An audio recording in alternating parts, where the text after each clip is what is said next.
Leo, how are you? My name is Lauren B. Welcome to the Untitled Tarot.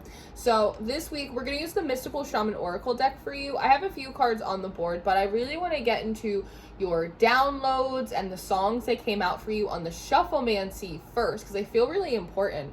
The first thing that I heard when I stepped into your channel was Thomas Aquinas, which I thought was really interesting. Thomas Aquinas is a famous theologian and a philosopher.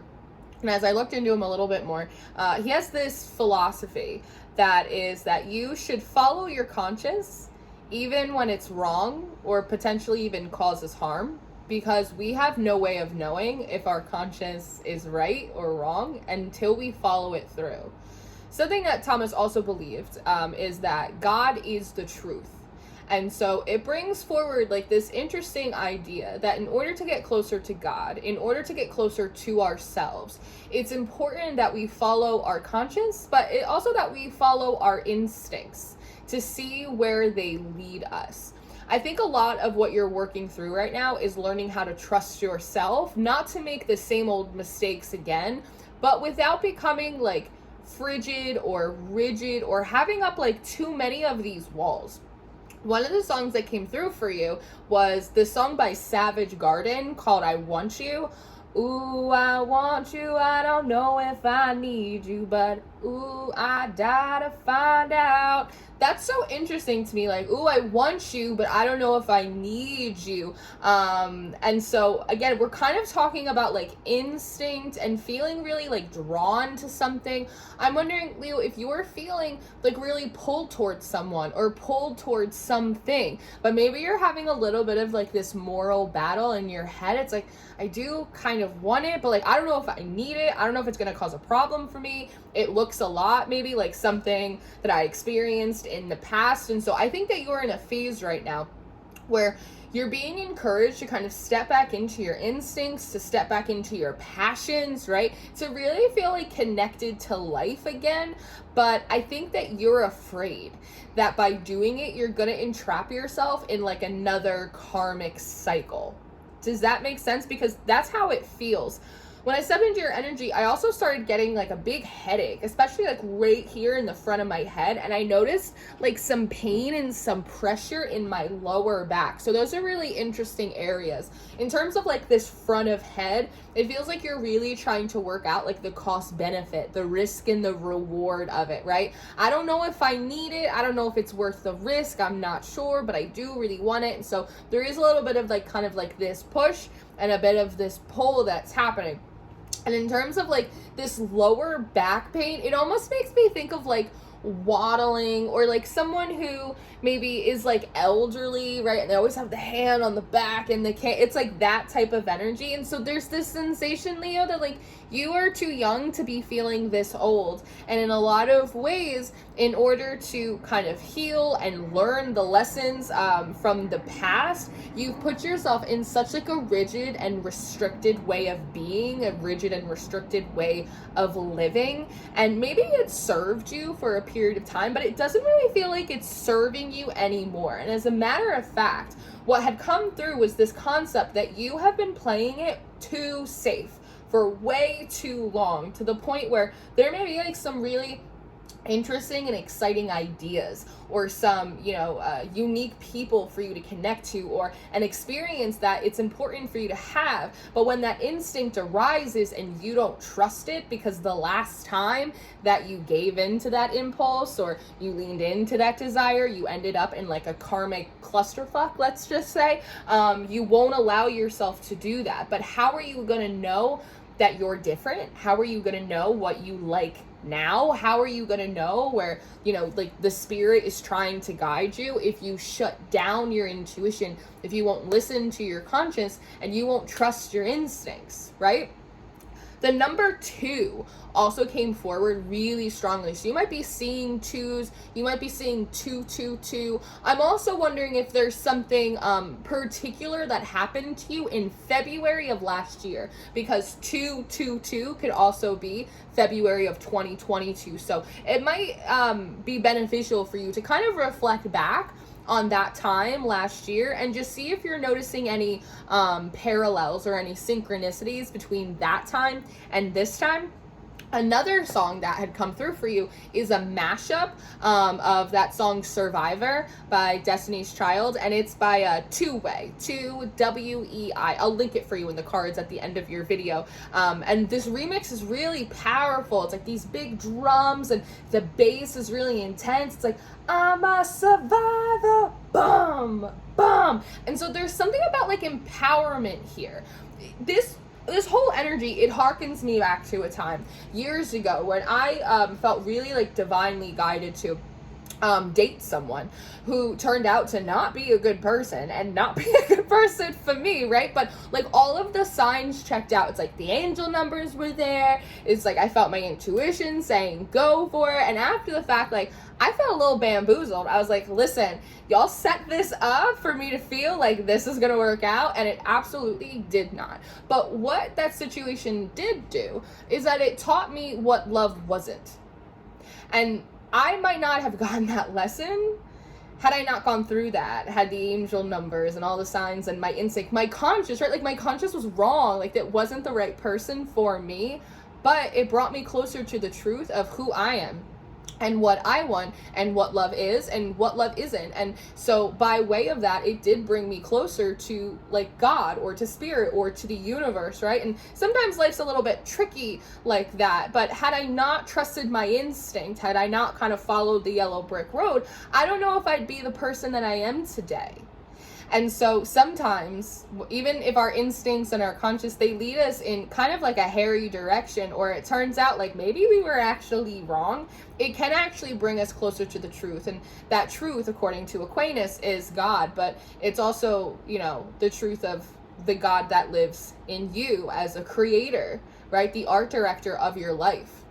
So Lightning, the Coyote, and the Water card came up for you in the Mystical Shaman. And when I'm looking at this Lightning card, Leo, it's bringing up like this idea of sensation. It feels almost like very like Piscean or like even very Venusian. It's the idea of like touch, taste, scent, like feel. That's what it feels like. It's like the electrification of your senses. And lightning for me is very symbolic of truth. Lightning can also hold the frequency of, characters such as Thor, Odin, Archangel Uriel, right? Lightning for me symbolizes truth, clarity, and wisdom, right? It's kind of like this big, like a wake-up call. Does that make sense? And in that, there's like this feeling of, imagine if you got struck by lightning. You'd probably feel like a little bit frazzled, but if you've been playing it too safe, or if you've been numb for a really long time, that much sensation, it feels like it like wakes up your like auric body, right? Your light body. It feels like it like shakes the mind awake. It like draws the curtains and like lets the sunlight come in. The Coyote and the Water are coming up next. And so there's something interesting happening with this lightning and this water, because the water amplifies the electricity of this lightning. Think about if you threw like a toaster in a bathtub. And I think that your emotions on their own are manageable. I also think that like certain desires or sensations that you have on their own are fine. But I think that when you tap into something, Leo, that electrifies you, that awakens your desires, your passions, right? Your sexuality, your sensations, things that are pleasurable to you. You do rule the fifth house. When you tap into those things and you emotionally attach to them, or you emotionally connect to them, right? Because that's the idea of like being locked in. I'm in it now. That for you feels dangerous, which is this coyote. It's this divine trickster, because you don't trust yourself to not get lost in it. And maybe that's something that you used to do. You used to get lost in the sauce, lost in love, lost in sex, lost in an idea, lost in spirituality, like these things that just completely consumed you, and it took you a really long time to sort of like climb your way out. So now emotions have to be dealt with over here, sensuality has to be dealt with over here, spirituality, it's like everything. It feels very Virgo energy. There's a spot for everything. Let's keep our food separate from the plate, because once they meld together, now I'm in big trouble. But I don't actually think that that's true for you anymore. So there's also an aspect of like your own personal growth that you have yet to recognize. Does that make sense? It's like you don't see how far you've come.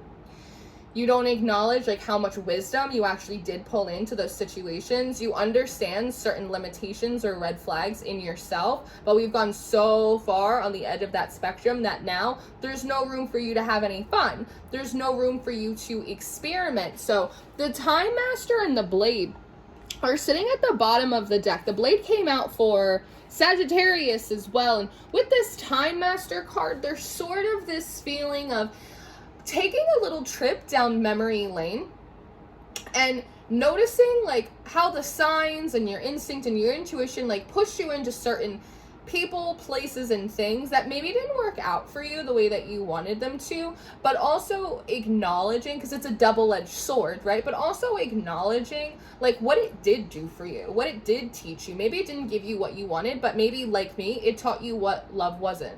And knowing what it isn't makes it easier for us to identify what it is. There's almost a feeling with this Time Master, because they're showing me like maps and blueprints and like timelines. It's that sort of thing that if you take like a small little trip down memory lane and you're actually able to kind of start like cutting away some of the fear and some of the fluff and just kind of looking at things for like how they are and how they played out and how one situation led into one stream, which led you here, which led you there. It's like the domino effect, that when you're able to see that, you're actually able to release a lot of that fear. You're also able to release a lot of that self-judgment, and it feels like you get a better idea of like the timelines or the blueprints or sort of like the destiny of your life, how things have been very intricately constructed to teach you certain lessons, to bring out certain qualities for you, to get you to heal certain things. And I think it allows you to have more trust in the process, and that the whole thing, everything that you've been through, and even if it's just a small way, has brought you closer to the truth about like who you are. Does that make sense? I hope that makes sense for you. So let's see. I want to see if there's anything else that wants to come out for you.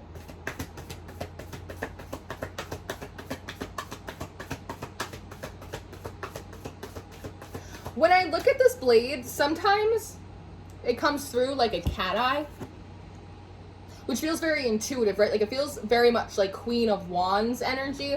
And I see it kind of looking at this coyote right here. I think that you're not giving yourself enough credit to be able to identify what is an exploration of sensation and pleasure and maybe even like inquisitiveness, and what actually is like a walking red flag or a walking danger. I think that there's like this quiet part inside of you that actually does want to bring more pleasure into your life in whatever capacity that shakes out for you. But I also think that there's a part of you that knows when someone's dangerous or knows when a situation is going to be harmful for you, but in the past you didn't listen to it. You allowed wishful thinking to supersede what your intuition was telling you. But it was worth it for the pleasure, even if it was just for a moment, that you obtained. But you have a better ability now, because part of this Time Master is also the ability to like look into the future, like peer into the future for I don't even need these other cards. Look into the future for just a moment, Leo. And if you keep going the way that you're going, playing it small, playing it safe, not allowing yourself to sparkle or, you know, experience pleasure or give in to any of your desires, what does life look like for you in the next 5 years? It probably looks like it's becoming more compressed. It's getting drier. It's getting more boring. And what happens when we get bored, when we get dry, when we get constricted? Usually that's when self-sabotage comes out. And so there's almost this concept here of like allowing yourself to like dip and to dabble and to play and to do a little bit of this, kind of work it back into the system, work it back into your life. One, it is an exercise in temperance for you, right? Sort of the right amount, but it also prevents you from sabotaging yourself or doing something particularly harmful in the future, because you're kind of satiating that need. It's almost like if you go on a very restrictive diet and you won't let yourself have like any sweets or any soda or any junk food, and then one day you just have a binge and you feel really, really sick. Whereas if you just allow yourself to have like a little sweet treat every now and again, right? It's like we're kind of quenching that craving that we're having, and it doesn't build up to like an unmanageable level. Does that make sense? So that's what it feels like you're really in the process of doing right now. Is there anything else that wants to come through here? Also with this Time Master, when you have these little desires or these things that you're feeling called or drawn to by your intuition, also feel free to like read into the future timeline of it, because at least it'll show you like maybe how far it's gonna go, or if it's gonna turn out badly and maybe you should choose like a different craving, right? It's like you're gonna be able to peer into the future and at the very least be able to mentally prepare yourself for it. Right? Okay, well maybe that's a temporary thing, that's not a long-term thing. That's okay, I can still enjoy it, right? I see that that's gonna go badly, but over here, that looks like it might actually go well and last a little bit longer. So I'm gonna go quench my thirst in this direction, right? You can employ the same strategy and intellectualism and philosophy in the present and moving forward into the future, while at the same time not constantly restricting and denying yourself. Very good. Very good. So this is what I have for you this week. I'm going to leave this here, but I am going to go do an extended reading. If you're interested in your extended reading or your monthly reading for January, those are going to be the top 2 links in the description box. But I always encourage you guys to check out Patreon because we have the full archive of all of the readings and it's a lot cheaper for you in the long run. So I love you so much. I hope this was helpful for you. Thank you for being here with me and I'll see you next time. Goodbye.